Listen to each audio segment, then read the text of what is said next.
Well, with us now is Brigitte Scheffer from BBC Arabic. Brigitte, how much real power does the Saudi king have compared with other monarchs in the world? He holds a lot of power, certainly more than here in the UK.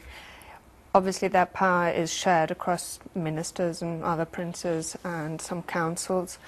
I think also the power is underpinned by the religious police, the religious clergy, who have a very strong say in how the country is run. But yes, he does hold considerable sway. You met the late king and the new king in your various visits to Saudi Arabia. Yes. What do you think the legacy will be of King Abdullah?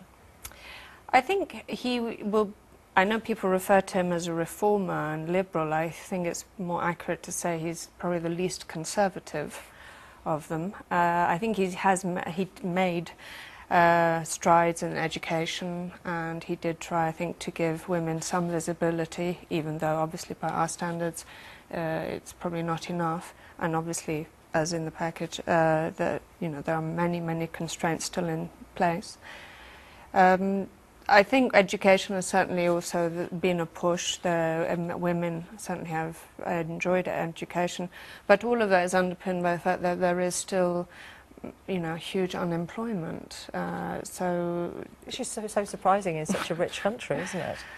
Well, it's a country that's very heavily based on the public service, very little private enterprise, a lot of bureaucracy.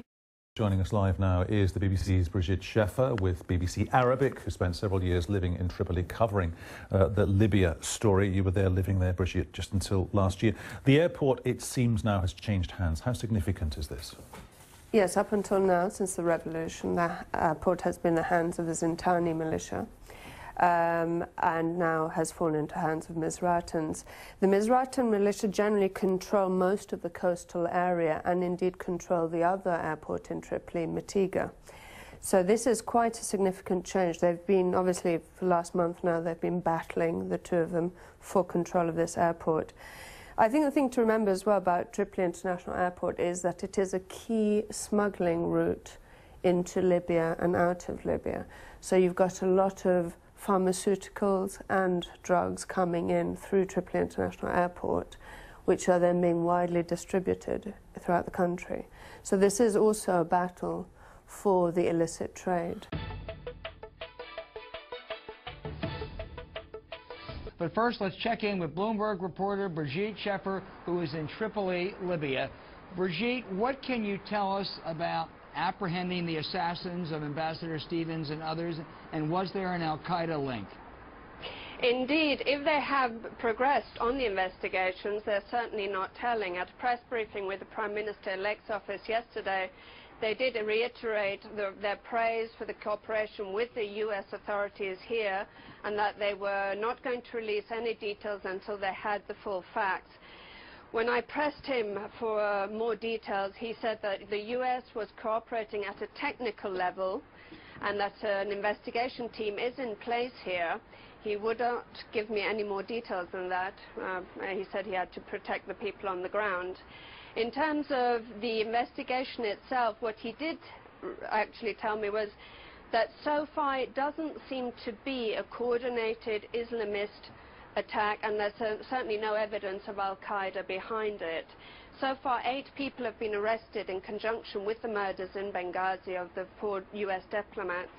And what is certainly true is that the crime scenes themselves, the embassy and the compound, were literally walked all over almost immediately after the murders. I mean, literally walked all over by curious spectators, some journalists, and obviously many looters. Brigitte, you did interview the Prime Minister-elect. What does he say about the condition of the country and the economy? Yes. Well, certainly if he comes to power, and that should be probably by the end of next week, his plans are to diversify the economy away from oil. As you know, this is an oil economy. The revenues for the first 7 months of this year exceeded $30 billion. In that sense, the Libyans are very lucky because they have actually got money to spend. My overlying feeling here is that certainly in the last, since they've had an interim government and the revolution has ended, ministries have been afraid to spend money, perhaps because it's always in a state of flux and there's always interim government in place. But there are so many projects that they could spend their money on. Well, it's unfortunately a troubled country. Let's hope things get better. Brigitte, thank you very much for being with us.